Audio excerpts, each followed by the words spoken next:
Bantam Doubleday Dell Audio Publishing presents The O'Reilly Factor, read by the author.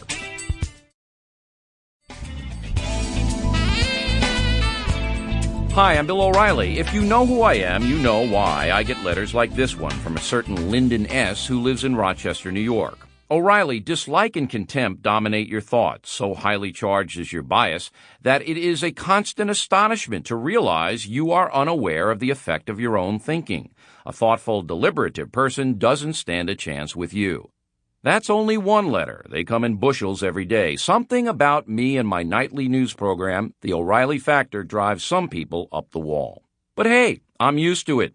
I didn't even have the top-rated cable news program to get the same response from my first-grade teacher. It took Sister Mary Claudia only to the second day of first grade at St. Bridget's School in Westbury, New York, to get my number.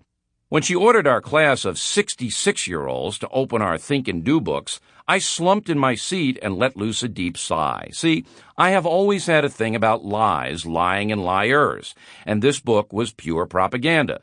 The illustration of kids smiling while doing math problems was a major lie. I knew that at 6 years old. But Sister Mary Claudia didn't care and leapt on me like a mongoose. "William," she shouted, "you are a bold, fresh piece of humanity. You will open your book and close your mouth." Ever since that time, I have starred in a series of confrontations with overreaching authority figures. Sometimes I was just being a pain in the rear. Hey, you have to practice these things. But a lot of the time, I was challenging the prevailing wisdom because my sense of justice or truth was outraged. That outrage became my passion and my vocation. Today, I get paid a healthy sum for pursuing that passion on national television in prime time. The O'Reilly Factor has been on the air for 4 years, and they say the ratings are steadily rising, while the overall primetime ratings for cable news programs are sinking. Sister Mary Claudia, can you hear me over the harps? Doesn't matter. If the good sister's not in touch, there are always people like the Reverend and Mrs. Dennis N. of Georgia. Mr. O'Reilly, you have lost us as viewers. We are sure your lies are born of ignorance. Repent while you still can. Well, thanks for your concern, but it's too late, Reverend. If you've tuned into the O'Reilly Factor, you know that I usually have 5 guests on my hour-long program. You might see me interviewing George W. Bush or bugging former Special Prosecutor Kenneth Starr about his refusal to go public with all he suspects about the Clintons and their sleazy shenanigans.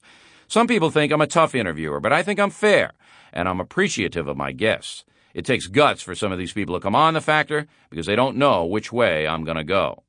Sometimes I bring on my paid on-air consultants like Newt Gingrich, Geraldine Ferraro, and Dick Morris. They don't usually agree with each other, and they don't usually agree with me either. And I always begin each program with a talking point. You'll see what I mean because I use a few here.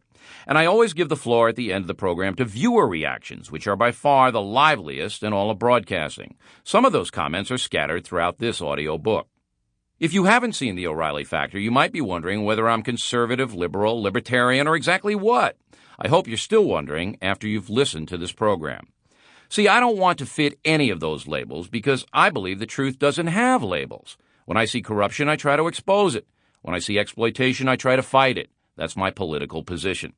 And in this program, just as on The Factor, I will not waste your time.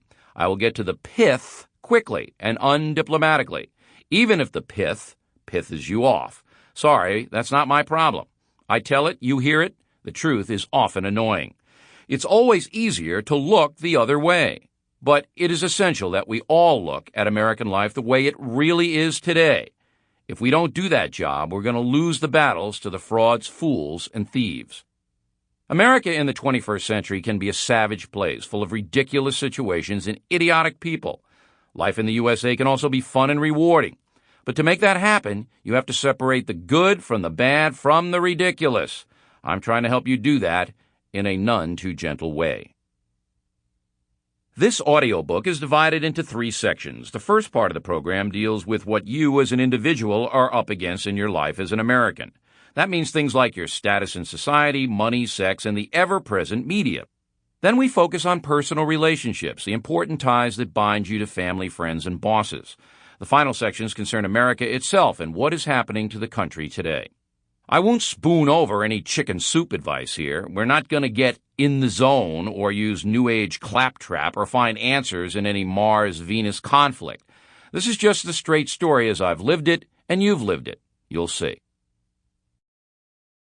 Note to Reverend Jesse Jackson, sorry, Jesse, you're wrong. Racism gets all the ink, but the heart of America's somewhat unfair social setup is class, not race. This fact might cut into your power base, but it's true. The question for this age in America is, what class are you? Never thought about it? You should. Each one of us is born into a very specific economic and social class, regardless of color. Most of us remain in that class, for better or worse, until the day we die. Politicians don't usually talk about class. It might open a dangerous door. Advertisers want us to believe we're all one class, the consuming class, equal as long as we keep spending. The rich want us to believe that anyone can make the quantum leap from bowling league to country club by just working a little harder. That's supposed to keep us motivated and quiet. But class really does matter.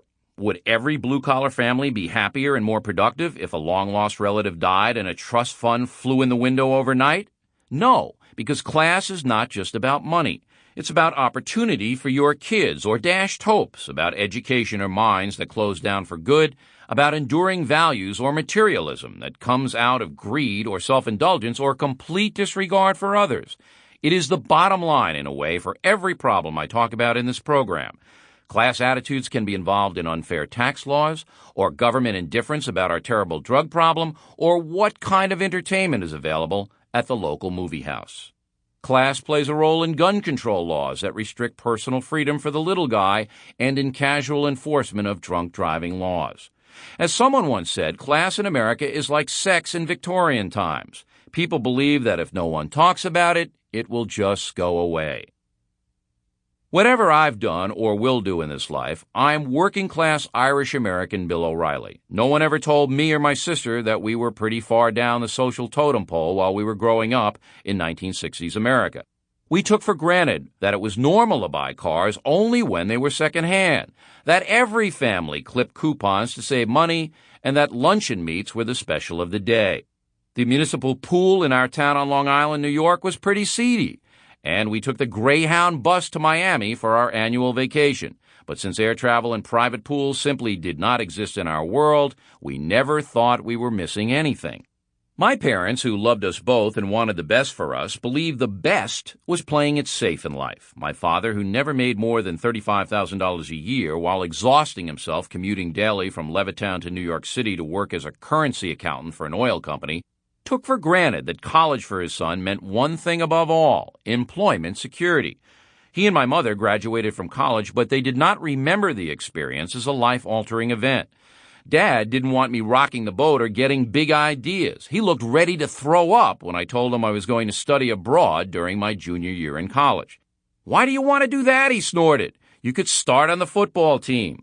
He didn't know, as I did by then, that the privileged classes saw the college years as an opportunity for learning a great many things that did not necessarily involve going home on weekends. Of course, my father had never met such people, nor did he care to.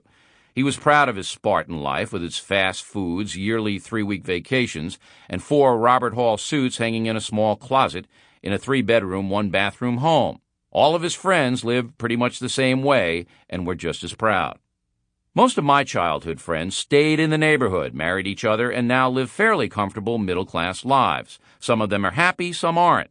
But few of them realize how much their lives have been defined for them by a class system that discourages most of us from moving up the social ladder, no matter how hard we work. American politicians, business people, and media moguls have to love the middle and working classes because we exist in such huge numbers.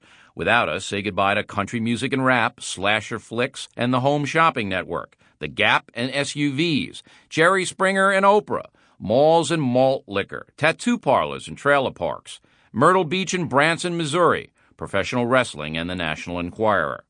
Talking point. This country hums along economically because of the toil and the tastes of the working class, and the big profit boys will do almost anything to keep it that way. Factor that into the price of your next Happy Meal. Like most working-class kids, I first learned about the class system and its rigidity when I left home for the wider world. As a freshman at Marist College in Poughkeepsie, New York, I was like most of my class, ethnic instead of old-line WASP, smack dab in the middle of the middle class. Following the path that seemed destined for me, I became a high school teacher after graduation. There's no job more important. Sample complete.